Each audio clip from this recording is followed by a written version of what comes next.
Minasan, welcome back again with Mr. G di sini. Jumpa lagi di pembahasan One Piece nih. Semisal kita mendengar nama Marijoa ya, apa yang terlintas di pikiran kita, Rek? Manusia biadab, tak berperasaan, merasa si paling berkuasa, atau askir bang tolong di sensor ya editor di bagian yang emang sensitif dolar kuning.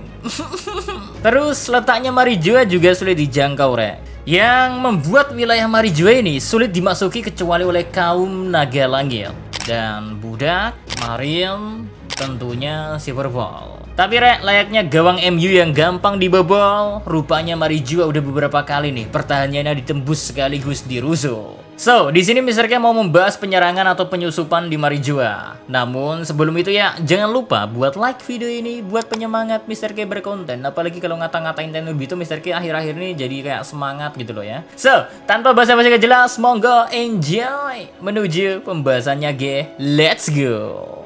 Number 1, Giant Robot. Pertama ada Giant Robot. Robot yang saat ini memang cukup misterius serta punya keterkaitan khusus dengan abad kekosongan. Artinya Rek, ya semisal misteri robot raksasa ini berhasil dibongkar, maka clue soal sejarah masa lalu juga pastinya akan terbuka banyak. Giant Robot diciptakan udah dari 900 tahun yang lalu. Nah, hal yang unik dari Giant Robot adalah sumber daya misterius yang dimilikinya. Saking hebatnya sumber daya ini, Dr. Vegapunk yang kita tahu adalah jenius bahkan gak sanggup untuk menirunya. Meskipun udah jadi inspirasi pembuatan Vega Force One di chapter 1067. Selain itu, Giant Robot merupakan robot tanpa awak karena Luffy di chapter 1066 ya mengatakan tak ada tempat untuk seorang dapat mengemudikannya.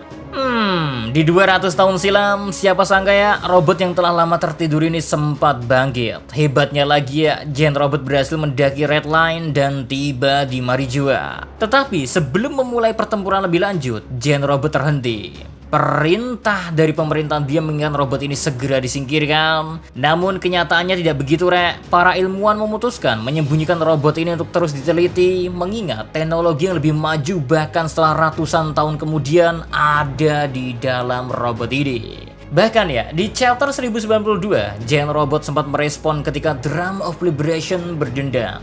Ya tabuhan dangdut lah kalau kalian nggak paham. Laffy. Kedua ada nama Laffy. Ia gak membuat kerusuhan yang berarti, tapi siapa sangka sosok sepertinya bisa dengan mudah lolos pengawasan dan nimbrung di rapat para Shichibukai dan beberapa marin di Marijoa. Laffy memang salah satu orang kepercayaan Kurohige. Ia merupakan seorang navigator dan satu dari 10 komandan Titanic. Di masa lalunya ya, Laffy tadinya seorang serif, tapi kelakuan brutalnya, ia akhirnya dibebas tugaskan untuk kemudian diajak Kurohige sebagai krunya. Ia pernah diberi tugas cukup gila oleh Kurohige, yakni menyampaikan nama Kurohige sebagai kandidat kuat pengganti Shichibukai. Yap, Shichibukai kala itu cukup geger-gedan mengingat krokodil terungkap kedoknya, dikalahkan dan dijebloskan ke Impel Down. Laffy secara misterius muncul, memotong pembicaraan Mihawk dan menjelaskan kepada mereka untuk mengingat baik-baik nama Kurohige sebagai sosok yang layak menyandang nama Shichibukai selanjutnya. And Laffy terbukti masih hidup sampai sekarang, menandakannya kala ia menyusup di hadapan para Shichibukai ataupun marin, ia mengelabui mereka semua dan bisa kembali dalam keadaan utuh dan baik-baik saja. Well, sepertinya Kurohige juga gak sembarangan nih memilih orang buat ngemban tugas gila ini. Malah Mr. penasaran sebenarnya buah iblis apa yang dimiliki oleh Laffy. Doflamingo. Nama ketiga perusuh Marijoa kita sematkan kepada Don Quixote Doflamingo. Well, sebenarnya Doflamingo bisa aja tinggal di Marijoa, mengingat keluarga Don Quixote merupakan salah satu dari kaum naga langit. Namun ayah ibunya memutuskan untuk melepas status itu, Rek. Dan inilah penyebab dari awal semua kehancuran. Nah, mengetahui sebagai keturunan naga langit, Doflamingo ingin statusnya ini kembali untuk memuluskan semua tujuannya.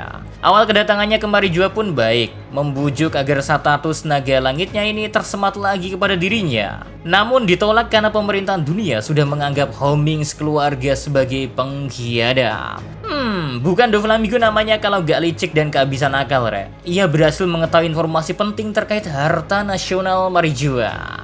Ya, sadar mempunyai informasi super mahal, Doflamingo segera kabur dan ia sukses tak tertangkap oleh pihak pemerintahan dunia. Alhasil informasi terkait harta nasional Marijoa ini dijadikan tameng Doflamingo untuk menekan balik pemerintahan dunia, Rek. Setelah itu kisah Doflamingo terbukti berjalan mulus, ia menjadi Shichibukai sampai punya akses terkait surat kabar. Semua karena statusnya sebagai mantan Tenryubito Asu dan pengetahuannya soal harta nasional Marijua. Kira-kira apa ya harta nasional Marijuanya? Fisher Tiger.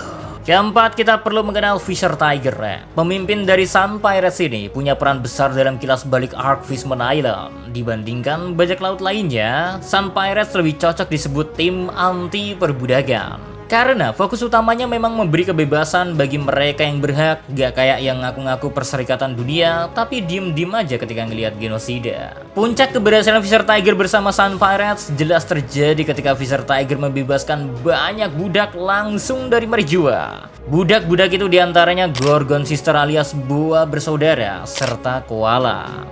Tanpa Fisher Tiger entah gimana nasib mereka ya, mungkin gak bisa kita lihat lagi senyuman indah mereka. Yang ada malah memori buruk mungkin. Hebatnya lagi Fisher Tiger gak langsung ketangkap di tempat melainkan harus dengan cara licik dulu baru doi bisa dikalahin. Itu pun gak sepenuhnya berhasil ditangkap sih, karena ya gugur kalau masih dekat dengan para krunya. Big respect lah memang buat Fisher Tiger ini. Nah, di masa lalu sendiri ya, Fisher Tiger tadinya juga seorang budak di Marijua, namun sukses kabur.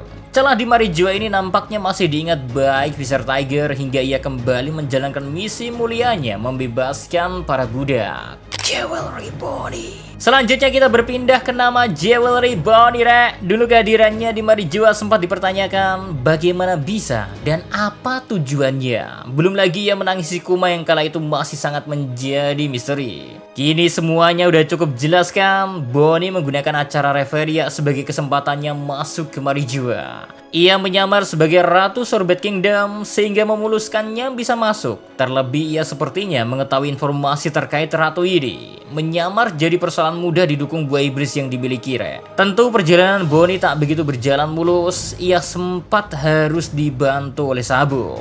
Soal Kuma sendiri ya, Bonnie ternyata anak angkat dari Kuma. Namun demikian ya, ikatan emosional sama seperti ayah anak kandung. Maka dari itu Bonnie menangis ketika mengetahui Kuma sudah menjadi budak dari para Tenryubito Asu. Again and again ya, Bonnie juga berhasil meloloskan diri. Pasukan Revolusi. Keenam sekaligus penutup daftar Mr. K kali ini ya, adalah Pasukan Revolusi. Organisasi buatan Dragon ini jelas punya dendam kesumat bertahun-tahun ke Marijua, mengingat mereka dulu harus kehilangan Genie. Tapi Dragon nampaknya memilih untuk bersabar dan menunggu momentum yang tepat untuk dapat melakukannya. Hal itu pun terjadi di Reverie. Dengan pasukan terbaiknya, pasukan revolusi sukses membuat kerusuhan luar biasa di Marijua. Beberapa komandan pasukan revolusi ya, seperti Sabu juga ikut serta dalam misi ini. Hasilnya benar-benar mengobrak-ngabrik Marijua. Pertama mereka berhasil membebaskan banyak budak. Dan bicara soal pembebasan para budak ini ya, kayaknya kita perlu menotis Fujitora juga sih yang membiarkan para budak kabur sampai Rokugu kesal kepadanya. Tapi tetap ya, misalkan tanpa serangan pasukan revolusi, takkan ada kesempatan lagi. Kedua, lewat Sabo ya, pasukan revolusi memperoleh informasi berharga terkait Gorose dan Imsama. Sabo yang menguping pembicaraan Cobra, Gorose dan Imsama sukses menyelamatkan diri meski sempat dikerubungi para monster gila ini. Gak cuman itu ya, Sabu juga mengelabui Gorose maupun Imsama seolah-olah Sabu berada di Lucia Kingdom, padahal sebenarnya enggak. Alhasil Sabu pulang dengan selamat dengan memegang kabar soal pemangku tahta kosong sebenarnya. And ketiga ya, pasukan revolusi menghambat pasokan ke Marijua, termasuk soal makanan. Ini membuat para Tenryubito Asu dan para warga yang ada di dalamnya berada di dalam sangkar dan sulit mengakses dunia luar. Akibat sok-sokan jadi Raja Langit, sekarang kebingungan sendiri kan karena langkah terstruktur pasukan revolusi. Ya pokoknya ya, soal Reverie dikacaukan pasukan revolusi ini, bagaimanapun pemerintahan dunia udah sukses dibikin tertekan. Tujuan utama Dragon dan kawan-kawan adalah mengumandangkan perang perlawanan ke pemerintahan dunia serta menantikan pergerakan dari God's Knight. Ketika mereka telah turun, peperangan sebenarnya mungkin baru akan terjadi. Seusai serangan ini, Marijua sempat dibuat ketar-ketir lagi sama Kuma yang tiba-tiba datang, tapi untungnya Kuma langsung pergi dari sini. Kita belum tahu tujuan Kuma aslinya kenapa bisa datang ke Marijua. Kalau teori dan obrolan ngalor ngidolnya sih udah banyak. So, itu dia para perusuh Marijua. ada di langit, ditinggali para naga abal-abal gaya selangit. Rupanya bukan jadi jaminan mereka bisa tenang selamanya ya. Mana yang menurut kalian perusuh atau perusuh penyusup lah yang ada di Marji yang terkeren? Coret-coret aja di kolom komentar, oke? Dan jangan lupa like-nya. So, see you next time. Mari sekarang stay safe everyone. Salam Hadi Media.